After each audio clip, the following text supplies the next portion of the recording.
Wow, this is like my third time recording this, but so hopefully I will get this one right. But we're looking at the sixth image, which is anthropomorphic stele. Anthropomorphic literally means having characteristics of the human form, although the form itself is not human. Stele refers to an upright stone slab, often to mark a grave or site. So as you can see, we have a frontal view of the sculpture, and both sides are actually sculpted, but there's a lot more of an emphasis on the front view. And if you look at the face, the eyes are very close to one another, the nose is very flat, and there's no mouth. So that tells us that this is not a portrait, but rather more like a very highly stylized idea of a human form, perhaps. So we can say this is a highly stylized sculpture in the round. As the name stele suggests, this object was associated with religious practices and burial practices related to ancestral worship. And it was probably served as a grave marker and also as a guardian. Now, this is very important because, as you can imagine, if you're a hunter-gatherer community, whenever someone passes away, it's not like they're going to carry that body somewhere, like to a designated spot, but rather the bodies would be buried wherever they were deceased. So therefore, if families wanted to honor them, they needed to have grave markers in order to find them. So they served kind of practical purpose beyond spiritual one too. Like I mentioned, the face is very highly stylized. So this is not quite a portrait, but rather it's a very generic representation of a spirit or guardian figure. There's a necklace over here, and there is two straps here across the body with something tucked underneath. I believe they said this is supposed to be an owl. I'm not sure if I necessarily see that myself. So I'm going to look further into it and let you guys know. But we also have this belted rope with double bladed sword. And that really shows this sort of guardian nature and a sense of like defense. So this is among the earliest known works from Arabian Peninsula. And the region itself was full of traders and pastoral nomads. So burials were very haphazard and done quite quickly wherever the deceased would pass away. So findings were extremely, it was important that all of these deceased members of families were marked, which already tells us that the community itself believed in afterlife, and they believe that the dead need some sort of guidance or shepherding to get to the afterlife, and these markers serve that purpose as well. So this artwork is an example of prehistoric Middle Eastern funerary object. And next, we're going to take a look at another funerary object, also known as Jade cong. So I don't know if you remember, but I'm sure when you were very young, you learned about different civilizations, right? There was Mesopotamian civilization, Egyptian civilization, and then there is another big civilization in Indus Valley, as well as none other than China. To be more specifically, it would be Yangtze River and Huanghe, the Yellow Sea. So right over here we have a prehistoric Chinese funerary object. And these are very interesting. These are quite small. They're only about an inch in diameter. But as you can see, there's a clear distinction in terms of positive and negative space. And the cong itself is a terminology for a shape or form that has square outer section around a circular inner section with a circular hole inside it. We call that a cong. And as the name suggests, this is made of jade, which is very fascinating because ancient Chinese did not have anything harder to cut jade with. Therefore, this was cut and shaped by simply rubbing sand on it over and over again, which is insane.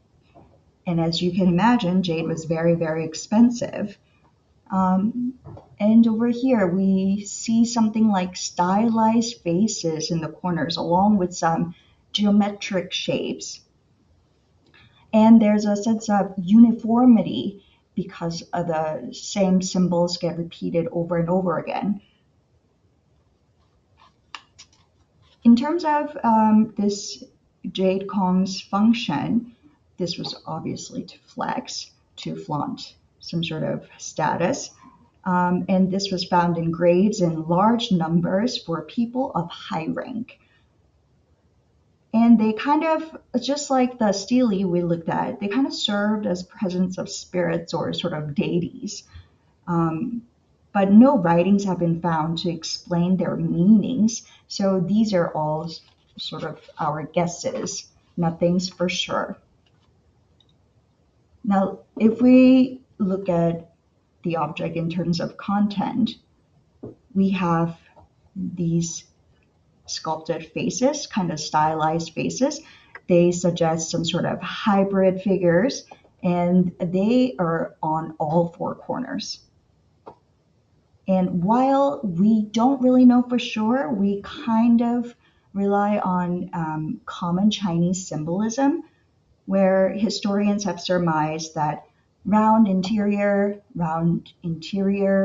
is a symbol of sky, hard edges and squares are the symbols of the earth, and circular channel in between, this circular channel in between might symbolize some sort of passage. So once again, they believe that there is like a passage or some sort of a pathway between the life here and the afterlife. So the Kong not only represents duality, like earth and sky, life and death, but it also symbolizes the passage between the two caused by death, which is prominent right over here. But again, we don't really know for sure. These are all just speculations.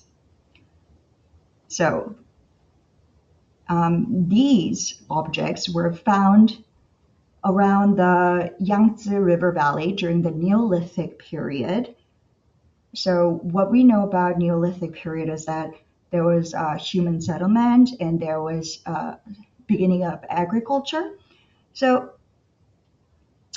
thinking about it, that region had human settlement, and because of development of agriculture, there were people who specialized in other things rather than just farming, because there would be like farmers. So there would be people who could specialize in like stone working, for example, um, to make these jade objects. And these sort of luxurious burials were very, very common for elite class. And just like we said before, jade itself is very expensive, but also the labor it takes to carve each one of the corners down to this detail would have been crazy expensive.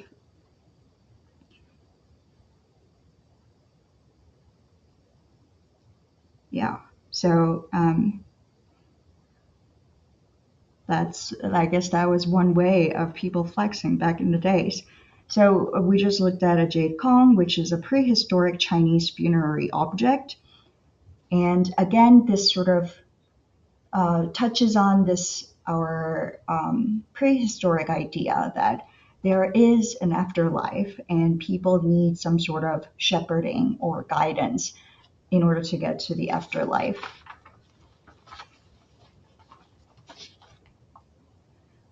Now, this is very small scale, and you can actually stack these up.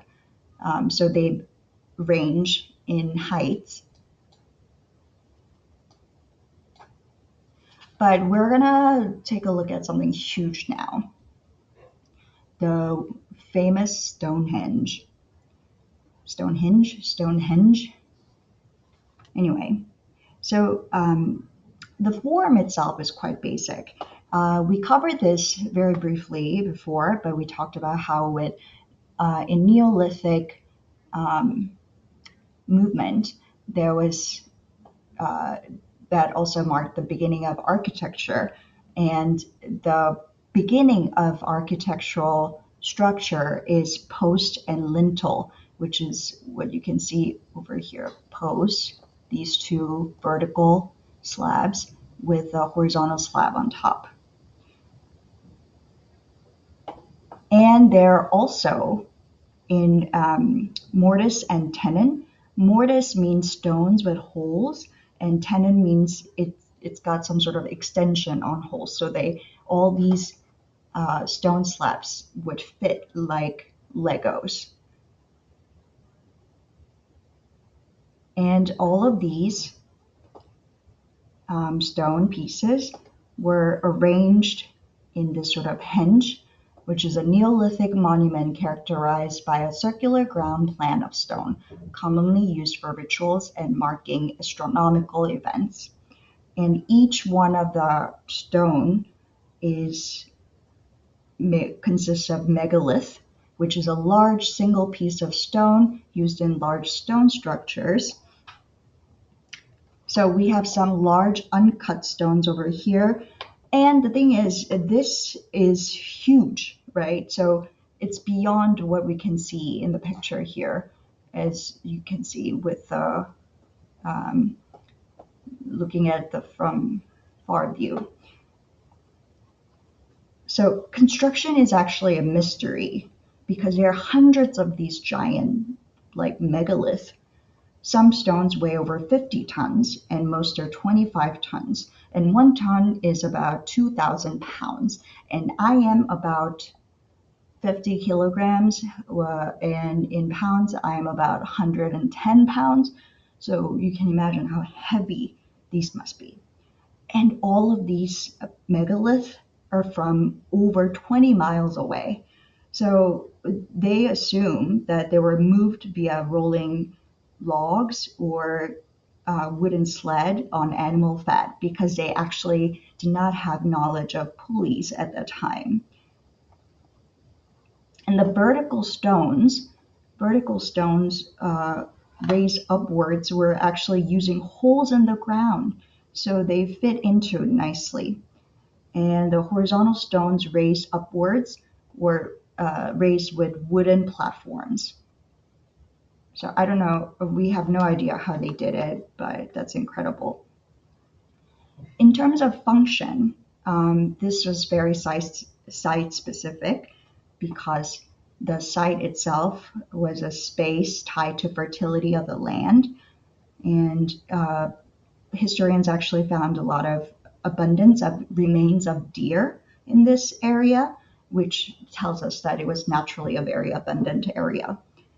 They also believe that Stonehenge kind of served as astronomical observatory, especially because the heel stone sits outside of the henge, as pictured left. And then on the summer solstice, one can stand inside the henge and look out toward the heel stone. The sun will appear to rise directly atop the heel stone. And that is fascinating because that summer solstice would actually signal when to harvest. And this was also used to predict eclipses, which were obviously very important because they are tied to agriculture.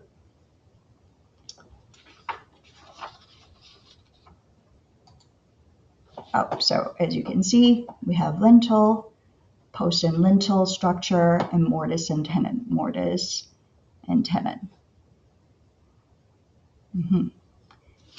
So as you can see,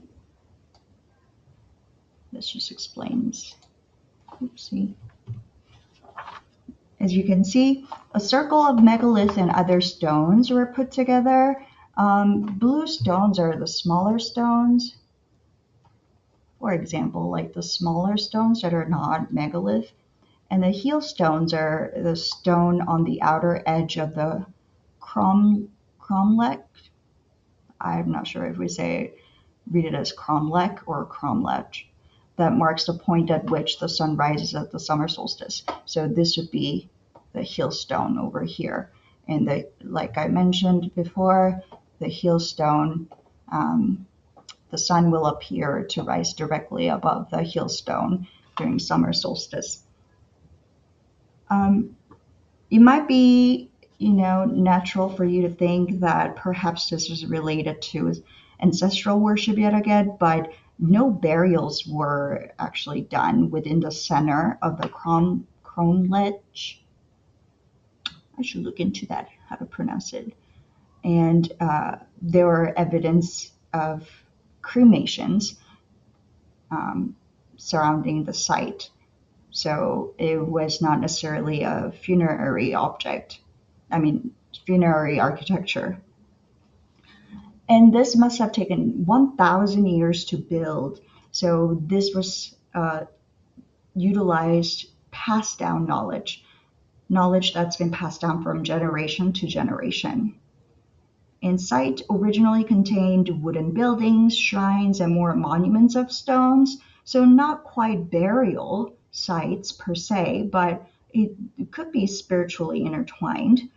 However, all stones were imported from 20 to 200 miles away, which indicates how incredibly sophisticated and well organized the community must have been. So that's why we talk about Stonehenge as the example, is a great example of prehistoric European architecture. Moving on to, we're going to come back to something quite cute. And this is probably one of my favorite personal works. This and the one that we're going to look at afterwards.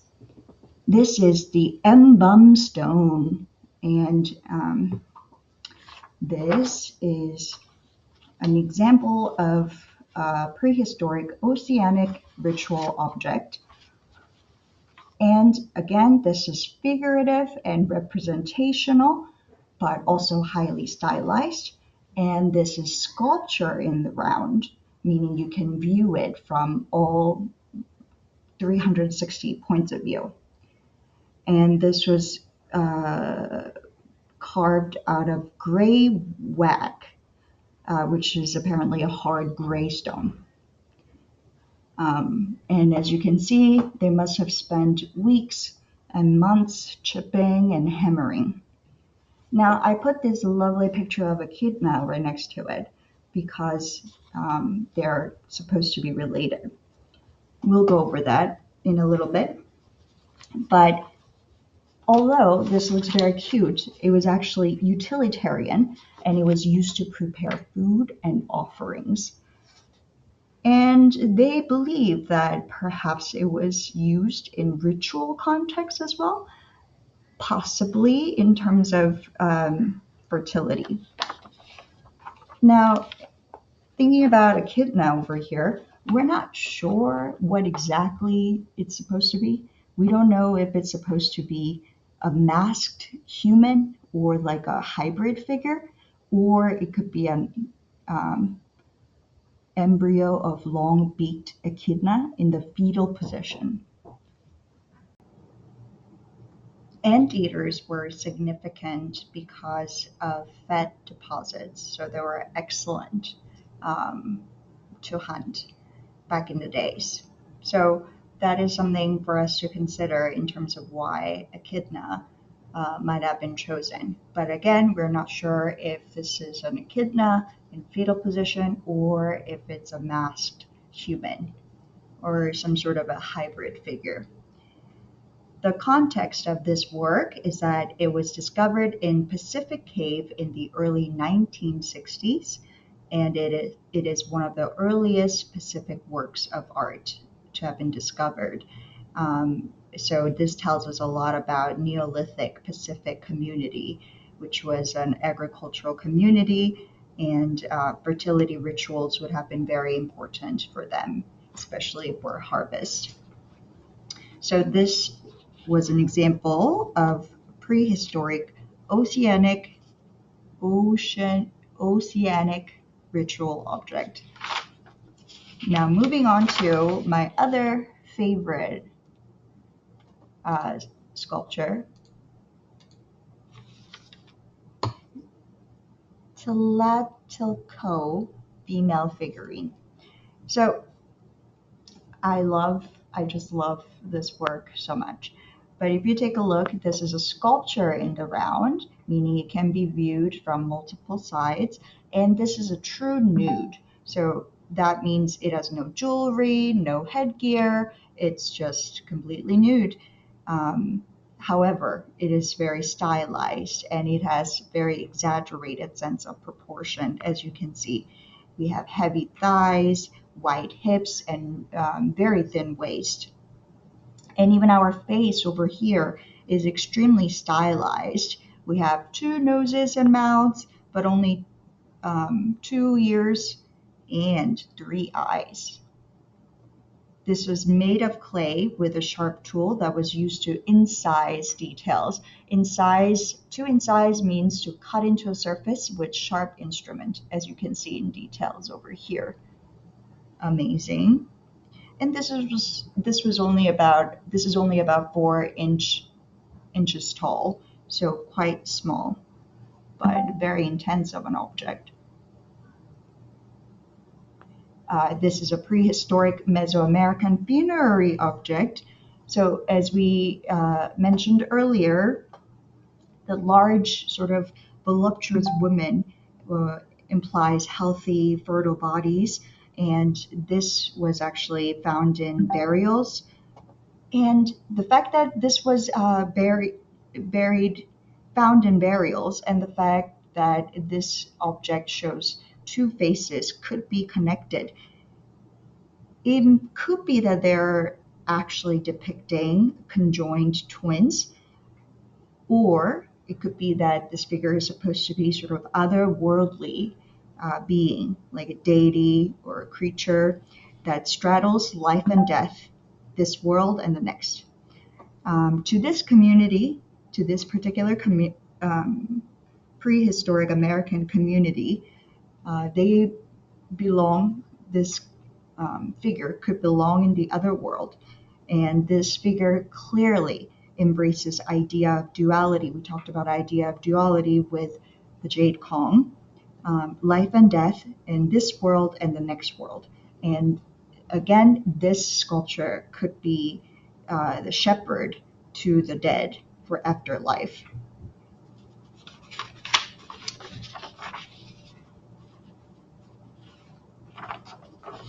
And as you can, in terms of content, it's very straightforward. This is a female figurine who is severely deformed and exaggerated. And let's go over the context.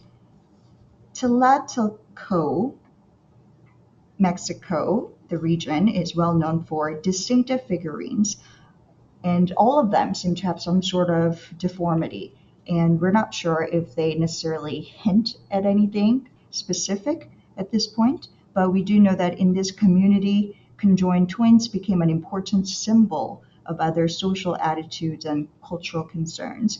So it's not something, it wasn't a taboo. So, and this Tlatilco, Mexico, was an area that flourished 2,000 years ago before the Aztecs. So it's even before the Aztecs. And hundreds of burials have these types of figurines. So this is a great example of a prehistoric Mesoamerican funerary object or funerary artwork. So we've looked at a bunch of funerary objects today.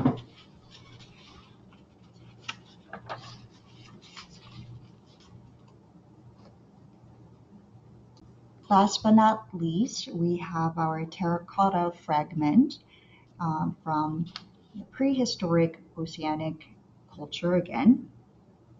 So what we have over here is a sunken relief. So meaning these patterns were incised. Again, it is when we take a sharp tool and kind of dig into like a body of clay. So patterns were incised into the pots before firing with a stamp-like tool. So these things, these patterns, pattern work was done with practically a stamp before it got fired.